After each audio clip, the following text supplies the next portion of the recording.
California, best known for its sandy beaches, movie making, and Hollywood's rich and famous. Bad memories of when I was a kid. This man is praying for the Golden State to be known for a great revival.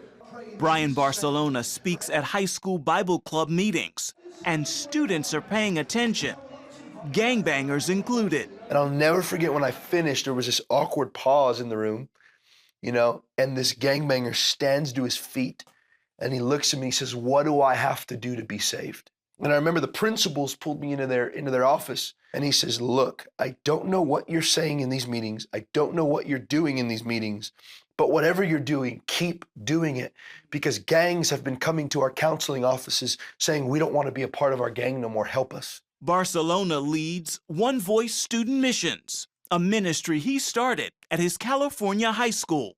So literally, what One Voice does is we come alongside of the student and we say, what are your dreams?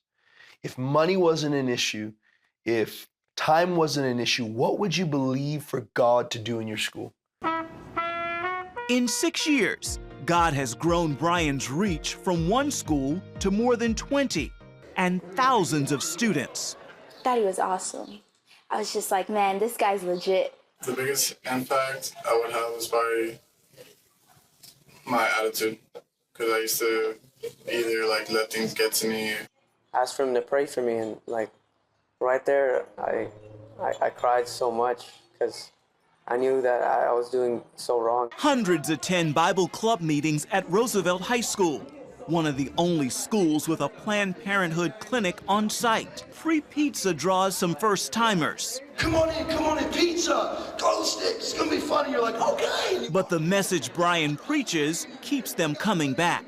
They encouraged me to seek God more and to seek this deeper relationship, and I've really learned a lot and gained wisdom from their teachings. I love that they bring Jesus into my life, because now I'm so much more positive the way I see things than before. And like, it's just changed me so deeply, so I love Bible Club now. Little by little, coming to the Love Club, praying and worshiping, it's helped me it's helped me find myself.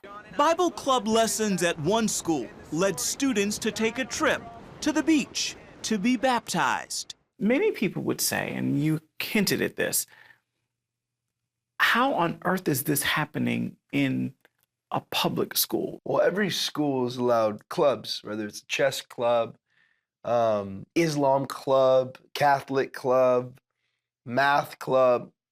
They're also allowed Bible clubs. And, you know, the whole thing is it has to be student-led, student-led, student-led. Some school staff members embrace the clubs because they see improvement in their students' attitudes, behavior, and grades. Brian has seen even bigger changes. There was an anonymous letter left in the classroom that we were meeting in, and it, you know, to the Bible club president, to the guy who preached. You know, they didn't even know my name. It was a thank you letter, and it read something like, you know, yesterday night I was planning on killing myself, but during school I went to your meeting, and I found hope, and today I'm alive. You were fearfully and wonderfully made. The letter hit home. It was also a youth group meeting that saved Brian's life when he was 16. Were you a Christian in high school? I was not until my senior year. Your senior year, what happened? So my senior year comes, I've been an atheist before that, did not believe in God. I've seen so much hypocrisy in the church. Growing up, family used to go, then they stopped.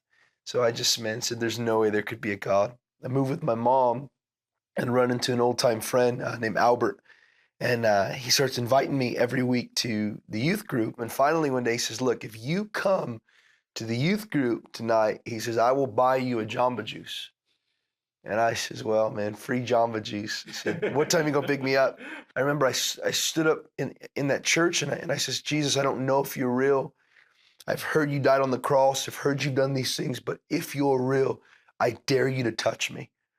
And as soon as I said that, I felt this crazy love come over my body, and I just started weeping. The atheist became a believer, and God has used Brian to reach young people since that day. He says it's not because he's good, but because he's available. Ephraim Graham, CBN News.